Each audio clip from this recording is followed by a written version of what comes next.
Hello, everybody. This is Car Guy Chris Ellis, With Collectible Chris. and we're here to talk to you about.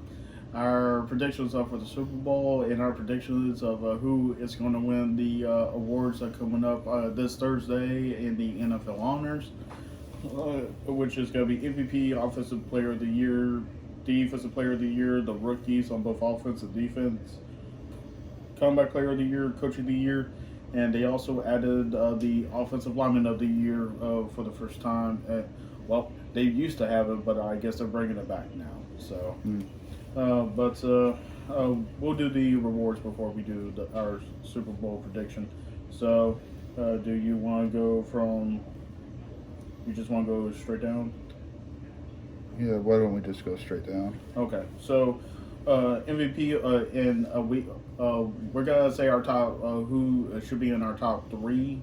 We're not saying and we can also say who deserves it more, but.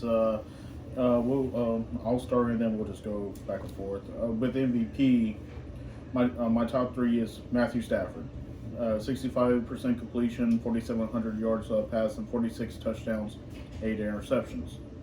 Number two in consideration, I got Drake May, 72% completion, 4,394 passing yards, 31 touchdowns, 8 interceptions, 450 yards rushing with 4 rushing touchdowns. Number three, I'm going to surprise everybody, and ironically, you're wearing the shirt. Dak Prescott, 67.3% completion, 4,500 yards passing, 30 touchdowns, 10 interceptions, 177 rushing yards with 2 rushing touchdowns. Mm. Yeah, I think I'm going one. I agree with you on 1 and 2. I think I'm going to put a third. I'm going to put Christian McCaffrey. McCaffrey, I mean, Yeah. I can understand that. It's just that with MVP awards, they really typically don't go toward running backs as much anymore, which I hate that argument. I mean, if Taylor kept on doing what Taylor was doing at the beginning of the season, maybe he would have been MVP, but unfortunately, by week 12, he slowed down. You want to say who you have for Offensive Player of the Year then? And Yeah, I'm going to go. I'm going to go Christian McCaffrey, Devontae Adams, and I'm going to go number 3. I think I'm going to go with Drake May. Oh, okay. So I'm actually going. I agree with one of yours. I agree with McCaffrey.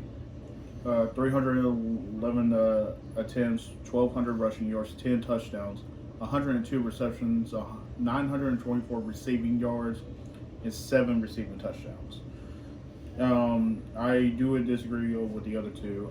I put James Cook, 309 rushing yards, 1,600 rushing yards, which led the league in rushing yards, 12 rushing touchdowns, 33 receptions for 291 yards receiving, and 2 TDs.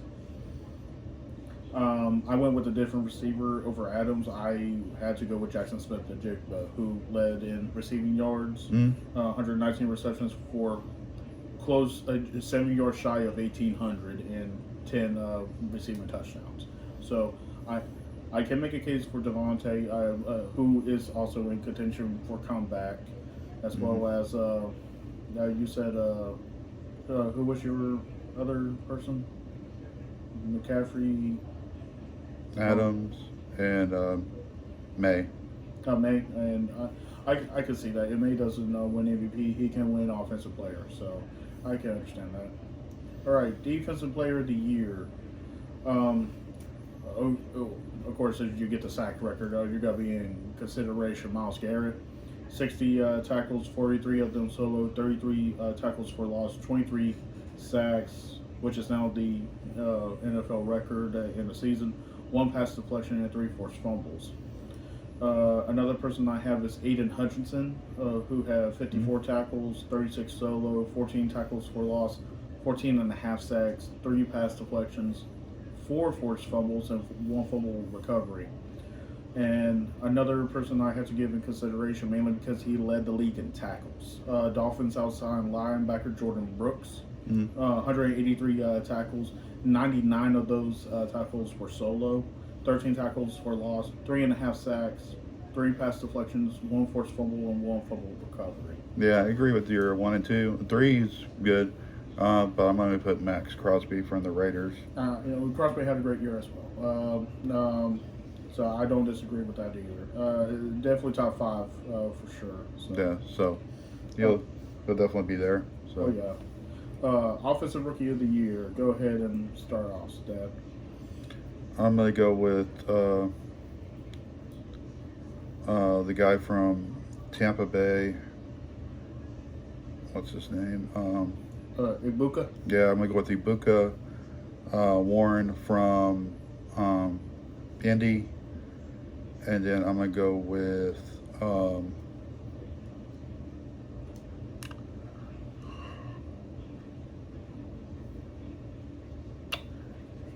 I'm going to go with Dart at number 3. Dart? Yeah. Okay. Yeah, I'll go with Dart 3. Okay, so I only have one that I agree with you on. I do agree with Dart. 63.7 completion, 2,272 rushing yards with 15 touchdowns, 5 interceptions, 487 rushing yards with 9 rushing touchdowns. I do have to put Cam Ward into it in the fact that he had over 3,000 passing yards. Mm-hmm.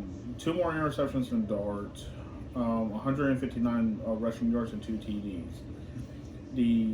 I actually put in a running back. I think the biggest piece to Cleveland's offense, Keyshawn Jenkins.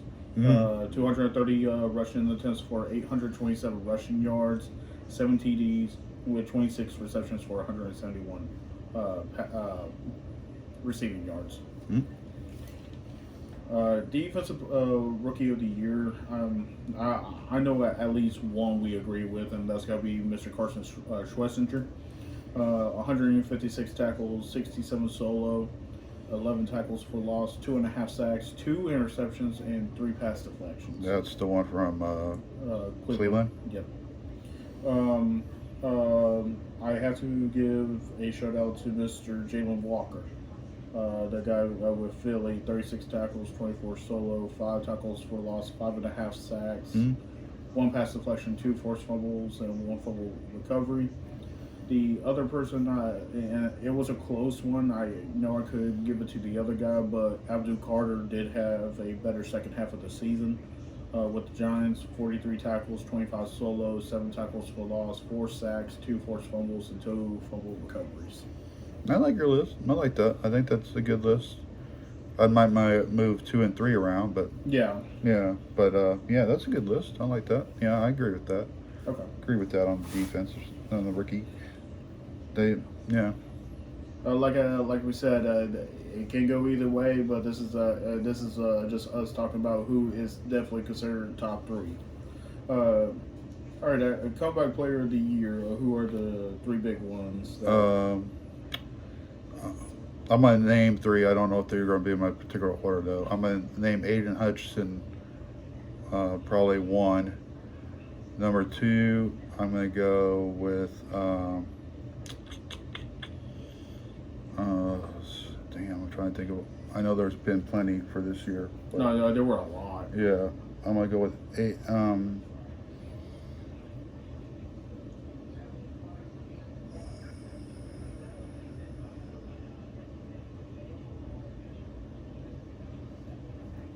I know there's a quarterback that I'm missing. I guess you could count Dak as a comeback player. No, Dak, yeah. Dak, Daniel Jones. Yeah. You named Devontae Adams, who had a huge bounce back. Yeah. So I'd probably go like this. I'll go with Devontae, Aiden, and then I go with Dak. Okay. I could respect that list. Number 1 to me is McCaffrey. Oh yeah, he'll probably end up winning it. He's probably the. I do agree with Hutchinson. I got him at number 3. Number 2, I'm actually going with a sophomore guy, Quentin Johnston, with the Chargers. Yeah, hey, that's good. He had a good year. All right. But like we said, a lot of guys that had a good bounce back year, so it's kind of hard to really judge that. But when it comes to like production wise, like McCaffrey definitely had the biggest production coming from a injury from last year. Yep. Johnston mainly because he had a very soft rookie year, and then he just exploded being Herbert's number one guy. And Aiden coming off that leg injury after week 4 of last year. So, Oh, yeah. I mean, we agree with that. Yeah. So, but Dak had one of the most impressive comebacks in my eyes. I mean, he was considered MVP talks till week 10. So, Yeah. I agree with that list. So, coach. And two of these guys, we've had on our list the last few years, especially my list. But I'm gonna add one that definitely turned around a franchise. I'm just gonna name 3, no particular order. DeMeco Ryans up with the Texans, especially dealing with the injury with Stroud and with Davis Mills coming back in, and Mills also can be considered another comeback player of the year contender as well, having a great showing, filling in for Stroud. Kyle Shanahan for the Niners, dealing with a basically hurt squad and still made it to the playoffs. I mean, how can you justify that? And the one for sure that should get more recognition should be Mr. Liam Cohen of the Jaguars. Duval. Yeah, he had a good. I would if that was a 1, 2, and 3, which you said it wasn't. I'd probably go 2, 1, and 3. 2, 1, and 3. I'd probably go Shanahan number 1, 2, Ron DeMarco, and then 3. But you could also throw in the Seahawks coach, and you could throw in New England's coach too. They wrote. I agree with that. It's just that when it comes to because when you do coach of the year, it should be like considering how many years of coaching have they done, as well as what was the situation that they had to deal with during the year. I think the 49ers one probably was. I think Shanahan should. Yeah. Yeah, Shanahan. Well, I mean, if Liam won it, I wouldn't be upset just because he took a franchise with a quarterback that was hurt, that got severely hurt at the end of last year, and then just ran with it and made it to the playoffs. I mean, that was impressive. All right, we got our Super Bowl prediction. Yes, we got the Seattle Seahawks versus the New England Patriots in Santa Clara. We got basically a Super Bowl rematch from basically 10 years ago. Will the Seahawks actually run on the 1-yard line instead of passing? I know it's still haunting Seahawks fans.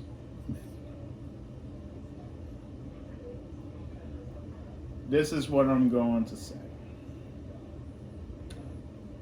The Seahawks will lead the whole game till the third quarter. I have the Patriots winning 19-17. And the Patriots will end in a field goal in order to win the game. I would love Drake May as a former UNC quarterback to become a Super Bowl champion, just so I can say that May is a UNC quarterback that just became Super Bowl champion.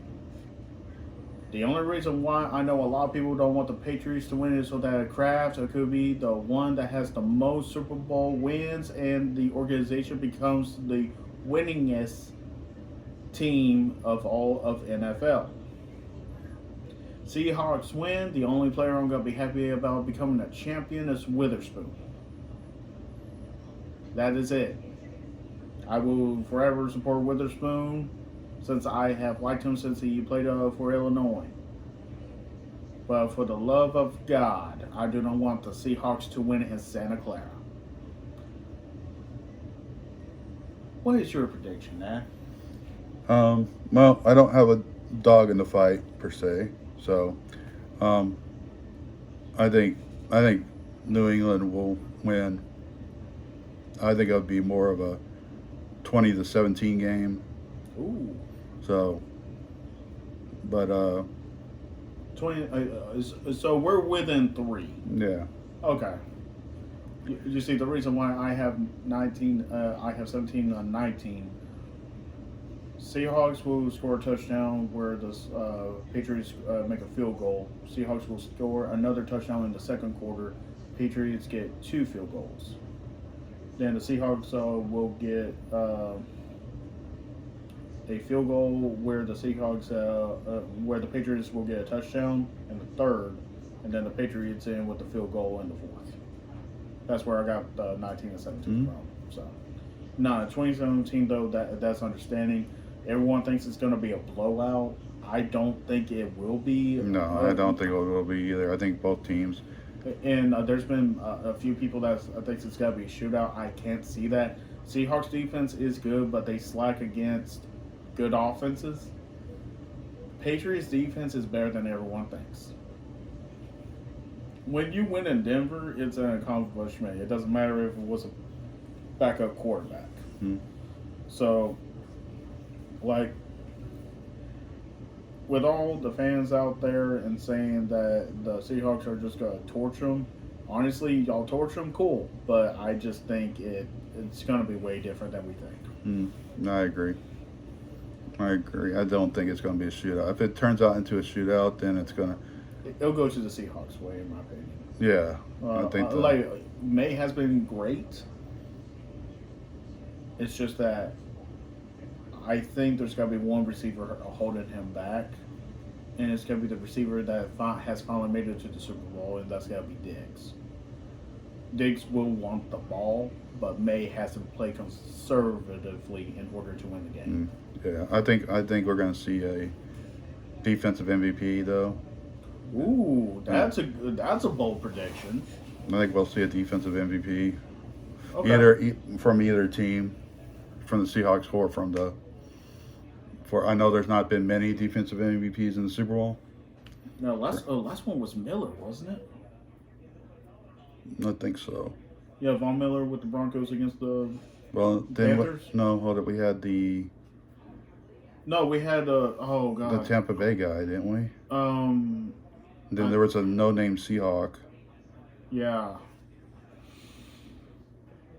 Oh God, it's been a minute since I looked at Super Bowl MVPs. Hold up, can I actually get that quick list real quick?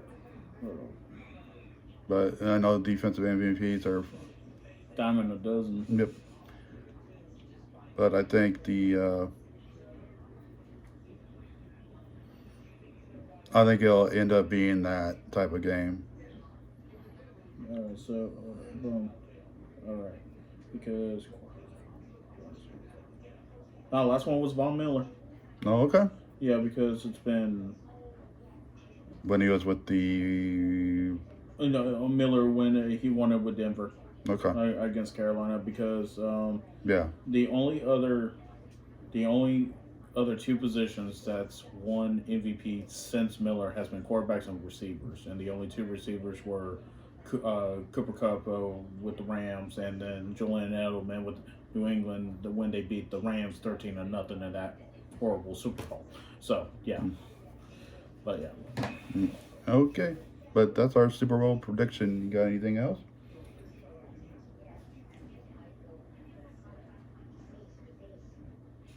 All right. Only thing is, today's the start of February. 10 more days until the release of 2026 Topps Series 1.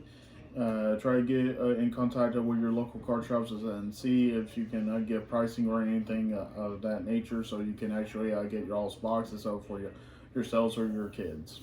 All right. And I got nothing else.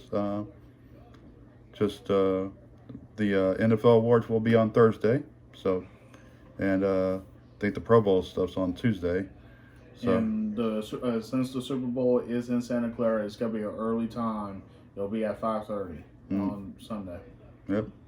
So I'm got nothing else other than that. So I'm Card Guy Chris Ellis. Cool, Electrical Chris. And we'll be talking to you later. Bye.